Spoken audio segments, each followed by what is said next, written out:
Hey guys, yours truly, Kevin Grace. I am here in Louisville, Kentucky, outside of Churchill Downs, where next week the running of the 152nd edition of the Kentucky Derby will happen. But what is it that you want to talk about?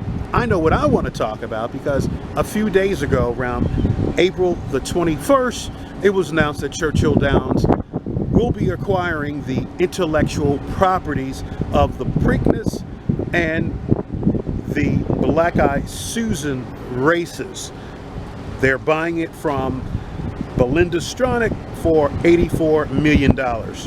Now, it was a quick little blurb on the local news here in Kentucky, but let me show you one of the newscasts that was here and what they said, and I'll be right back and we're going to talk about it.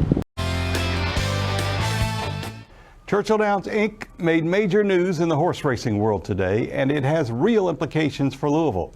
The company announced it's buying the intellectual property rights to the Preakness Stakes and the Black Eyed Susan for $85 million. Not the racetrack. The state of Maryland still owns Pimlico. What Churchill is buying is the name, the brand, and then licensing it back so the race can stay in Baltimore. And in modern sports, the brand is the leverage. Here's what it all means. Churchill already owns the Kentucky Derby. Now it controls the media rights and branding to the first two legs of the Triple Crown. And with the Preakness television deal expiring after this year's race, and NBC, Fox, Amazon, and Netflix all interested, Churchill is suddenly in position to package the Derby and the Preakness together. It's a much stronger negotiating hand than the Preakness has ever had on its own. There's also the calendar. For years, racing has debated moving the Preakness back a week or even two, giving Derby horses more recovery time and making it more likely they come back to run in the second leg. That decision now largely comes down to Churchill Downs and the people who run the Belmont in New York. And at a moment when the Preakness feels a little unsteady, Pimlico under reconstruction, this year's race at a temporary site with limited attendance, Churchill just stepped in as the most powerful stakeholder in what happens next. Because this isn't just about adding another race. Churchill Downs has always been in the Kentucky Derby business. Now it's in the Triple Crown business, because it understands the value of the Derby is tied to the strength of everything around it. And in today's sports world, the more of that you control, the more valuable it becomes. You can read more about the deal right now at our website, wdrb.com. So, as you can see, it was a quick blurb on the Louisville TV station.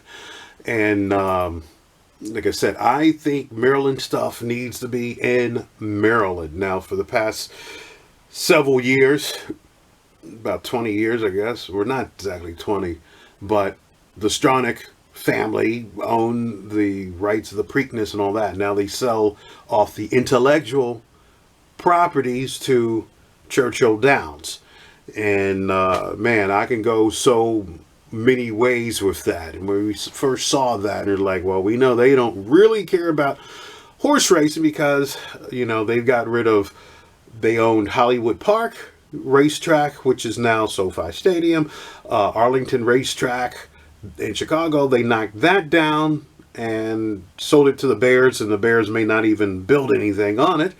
And Calder Racetrack, which is in back of Dolphins football stadium, they got rid of that.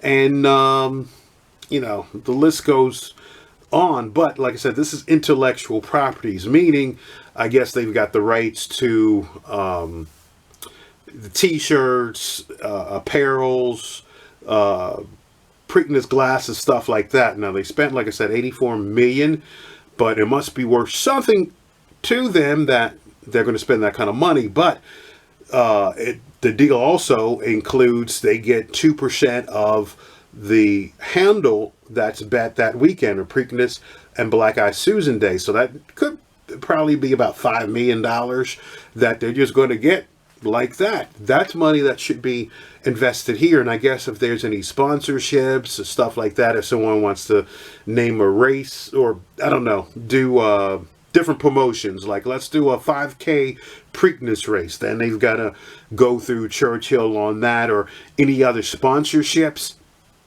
So that's money that should be here in Maryland. Now again, Pimlico, the new Pimlico, I think is costing about $400 million. So on the hook for that. Then the state wound up buying Shamrock Farms to use as a training center for $4.8 million. Then we found out, well, we can't use that because there's environmental runoff that'll go into the streams that'll mess up the fish, some trout or whatever.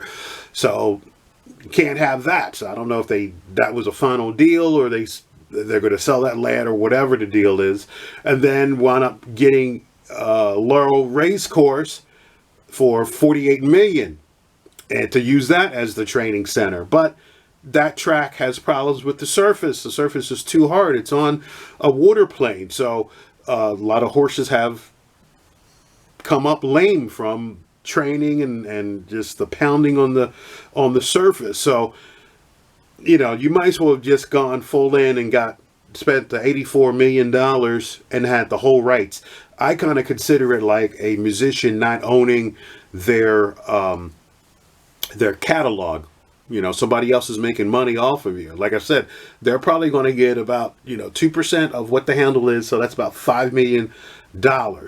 So you might as well just gone full bore in, since you spent what you did spend, and you'll get the money back. But let me know what you think. If you like this video, please subscribe down below, and feel free to leave any comments about Churchill Downs owning the intellectual properties of Preakness and Black Eye Susan.